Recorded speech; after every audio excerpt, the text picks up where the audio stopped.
Hello, good day, my dear friends. In this video, we will take a look at the general analysis and fundamental analysis of SoFi Technologies Incorporated. Before we move on to the video, I want to mention that the purpose of making these videos is not to give you investment advice, but simply to provide information and make it easier for you to analyze and understand companies. Please invest only with amounts you can afford to lose, and make investments based on your own risk analysis, strategy, and interests. If you want to discover new companies, get to know them, be aware of their analysis and fundamental analysis within a few minutes. Please like the video, subscribe to the channel, and turn on notifications for the next video so that you can be the first to know about new videos and invest early. Because the biggest profits are always made by those who discover these companies first. Also, at the end of this video, I will explain how you can get up to $30 in free cryptocurrency and stock shares, so make sure to watch until the end. If you're subscribed, let's get started. First, let's get to know SoFi in a couple of sentences.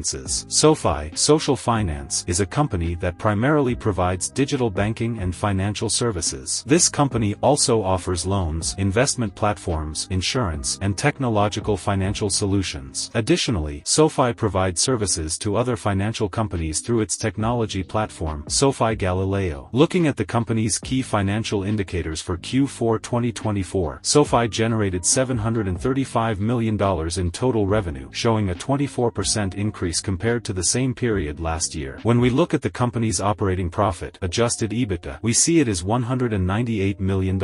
This is the profit before interest, taxes, and amortization. The growth rate is +9%, which is slightly lower. When we pay attention to the company's net income, it reached $333 million, showing an extraordinary 593% increase. By the way, net income is the clean profit the company earns after all costs and taxes are deducted. Now, let's talk a little bit about the company's revenue sources. In Q4 2024, SoFi generated revenue from three main areas. The first one is financial services, which grew by +84% and is also the fastest growing sector for the company. SoFi's second largest revenue came from lending revenue with +22%, and this sector continues to grow steadily for SoFi. The least revenue, with +6%, came from the technology sector, as competition is extremely high in this field. Among other important indicators, SoFi's technological platform, Galileo, saw a 15% increase in customer accounts, and SoFi's total customer base grew by 34%, indicating that new users joined the platform. This shows that the business continues to grow, and the customer acquisition strategy is successful. On the other hand, the number of financial products used by SoFi's customers, loans, investments, insurance, etc., increased by 32%. This indicates that existing customers are using more services, and the cross-selling strategy is working. Now, let's take a look at the company's valuation and margins. SoFi's total market value, market cap, is $19 billion, and its price-to-earnings (PE) ratio is 151, which is a large number and indicates that the share prices are high. The PE forecast for 2027 is expected to be 29, which means the valuation might become more normal in the future. Currently, SoFi's stock price is $15.56, and looking at the analysts' forecasts for this company, the lowest price target is 5, the highest is 19, and the average target is 13. Overall, the company's strong points are the expansion of its technology platform, growth in its customer base, and diversified revenue sources. However, the high competition in the technology sector and the PE ratio of 151 suggest that the stocks are overvalued. In conclusion, SoFi shows strong financial results, particularly with rapid growth in financial services and lending sectors. The 593% increase in net income is a positive indicator. However, the high PE ratio and the weak growth in the technology segment could pose competition risks. In the long-term perspective, the increase in products and membership numbers indicates a promising future for SoFi. Overall, the company has long-term growth potential, but the risk of overvaluation should be considered. If I were in your place and planning to invest in SoFi, I would invest a portion of my money at this price, and if the stock price drops, I would try to buy more at a lower price to lower my average entry price. Now, as I mentioned at the beginning of the video, if you want to get up to $30 in free cryptocurrency or stock shares, you can register on the QuantFury platform using the link I placed in the description, and you can buy and sell the stock shares you want on this platform. QuantFury gives free cryptocurrency or stock shares to everyone who registers for the first time. Just make sure to use the invite code I mentioned in the description during registration. If you don't enter enter this invite code, you won't be able to get the free cryptocurrency or stock shares. And finally, if this video helped you form an opinion about SoFi, don't forget to subscribe to the channel and turn on notifications so you'll be notified about the next video. Take care of yourself and remember that the $100 investment you make today can make your life 100 times better in 10 years.